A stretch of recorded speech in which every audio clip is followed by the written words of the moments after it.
Hey there everybody, and welcome to another video in our Watch Basics series. My name is James, and today we're going to be talking about watch movement architecture. So we're going to look at the components and see how they all come together to make the movement happen in these little beauties on the wrist. So I'll give you my thoughts, I'll give you some examples, and again, thanks for joining me. My goal is that you get out of watches whatever it is that you want to get out of watches, because I want you to know and love the watches you have so you can be a satisfied watch collector.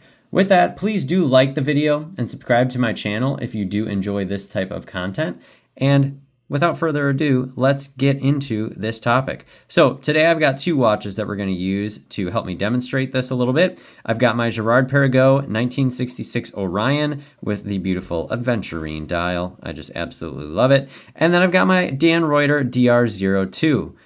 If you've never heard of Dan, he makes bespoke watches. He's based out of New York, but the watches are Swiss made. So definitely would recommend checking out either of these two brands. They make fantastic stuff.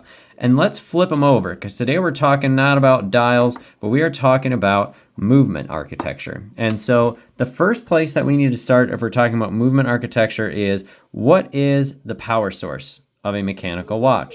Pretty incredible.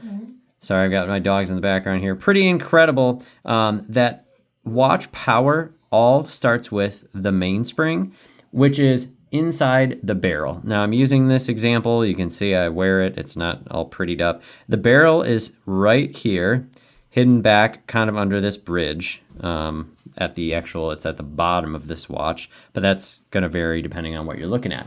So what is the mainspring? Essentially, it's a coiled piece of steel that gets wound up tightly inside the barrel of this watch. Now, in this case, there's a single barrel, and it's pretty large relative to the movement. Sometimes you'll have two next to each other. Sometimes they're stacked barrels. It just depends on the watch.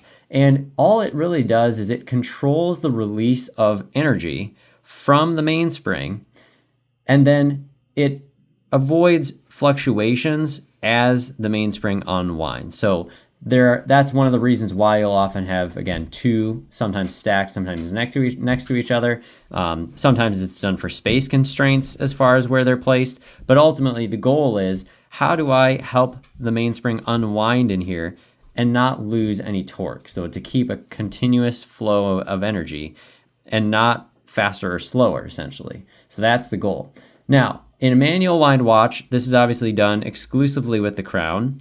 This particular watch is a automatic watch, so you can see that there's a rotor here that is obviously moving around when I'm moving the watch.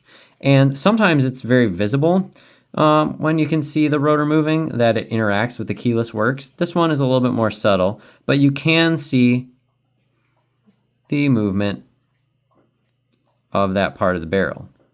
And that's winding the mainspring. So you can see that moving as I'm winding the watch. So that's the equivalent of what the rotor does in terms of interacting with the watch as well on automatic watches. So you can see this process obviously through the display caseback if you have a watch that has a display caseback. And then after that, the question is, well, where does the energy go when it leaves the mainspring?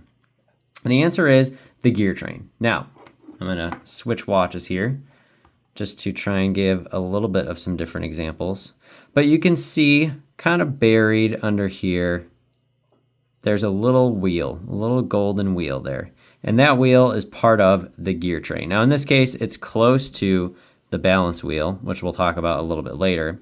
But ultimately, you're gonna have a series of wheels here. And that's what we call the gear train. Basically what those do are they interact with the motion works, which are kind of those secondary wheels, if you will, that control the various functions of the watch. So it's going to control your seconds hand, your minute hand, your hours. If there are complications on the watch, as you get more complex with the watch, it will control those things. So, something like a date or a chronograph.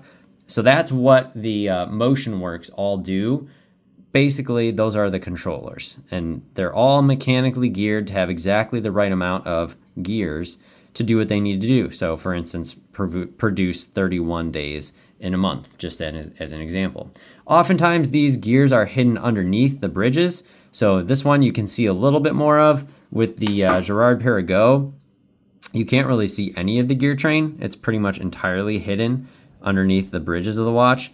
And that's pretty typical. So not only does that serve as important points of contact, you know, where you have screws going in or pivots going in that will like hold parts of the gear train, so be in the center of the wheels, but it also gives an opportunity for many watchmakers to decorate the movement. So that's why you often have movement decoration, just because instead of looking at a whole bunch of wheels in the gear train, now I get to look at these nice, you know, Côte de Genève, these nice stripes that are decorative on the watch. Now, this is purposely put on display in some watches. So in some watches, you'll have the gear train very visible. So something like a Breguet Tradition or any open worked or skeleton watches, such as like an AP Royal Oak. Girard Perregaux makes some really nice open worked watches, Parmigiani Fleurier. So there are some different open worked watches that will show you the gear train, and you'll be able to see the whole thing kind of end to end. Now, let's talk about what regulates the actual timekeeping in the watch. There's really two things, and that is the escapement and the balance wheel. Now, the escapement, there are different types of escapements. I'm not going to get into all of them here, but a traditional one would be a Swiss lever escapement, and we're going to use the Reuter to kind of help demonstrate this, because you can see at the very top there's this little hidden wheel that's moving around here. That is the escape wheel. And it's tough to see it, but it's right behind the balance. If you look through the balance wheel there, you can see the pallet fork. It looks like a tuning fork, and it's got jewels on the end of it. And basically what those do is they impulse the balance. So essentially, this tuning fork just kind of moves back and forth, and that is what essentially moves power to the balance. So that's the movement back and forth you'll often see. That's the typical thing that you'll hear about when you're talking about what makes a movement, and that's what it looks like. You can kind of see it right here. Now, this is the balance wheel, which is this little round wheel. You can kind of, I mean, it's moving pretty quickly, and these all move at pretty fast speeds. This is sometimes called the oscillator, and when you hear people in the watch world talk about hertz or vibrations per hour, that's actually what it refers to, is the speed at which the balance wheel oscillates back and forth.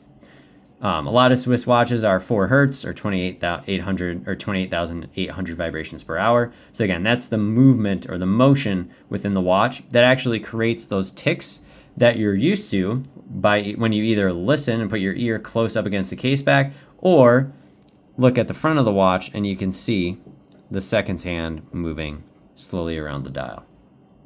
So that's the basics of how your mechanical watch movement works. And of course, there are things that help out with that. Things like jewels. So in any watch, you'll see typically some jewels. They look like jewels. They're kind of red or pink, have a pinkish hue to them. And basically what they do is they help reduce friction at key pivot points in the watch's movement, because if there was just metal on metal, that would create a whole lot of friction and that would wear itself down pretty quickly. So that's why you'll often see jewels, and especially again even on the pallet fork, if I can get it in focus here, that's just kind of hiding behind there. You can see it, at least part of it, moving back and forth. You'll see that's why there's a jewel in there, because there's a jewel that's touching the escapement as opposed to just metal, because that would obviously create a lot of friction and wear down the movement.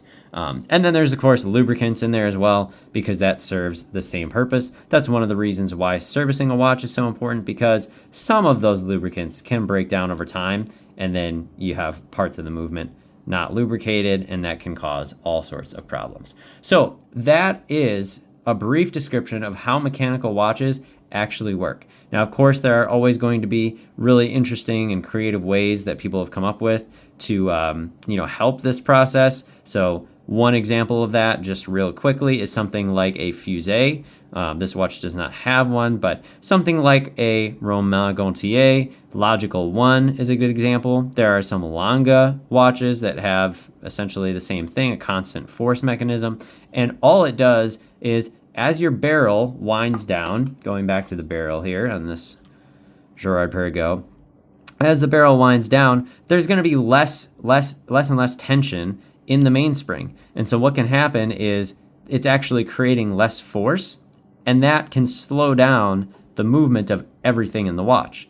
And then what happens, of course, is you lose your accurate time. So by creating a system like a Fusee and chain or a constant force device, what that does is by using mechanical advantage on different wheels, essentially, is it allows you to maintain a constant torque curve, and that helps keep the timekeeping steady, even when your mainspring is low or when it's very, very full, because those are two of the typical times when you would lose torque and then affect the accuracy of your watch. So that is a brief window into mechanical watches.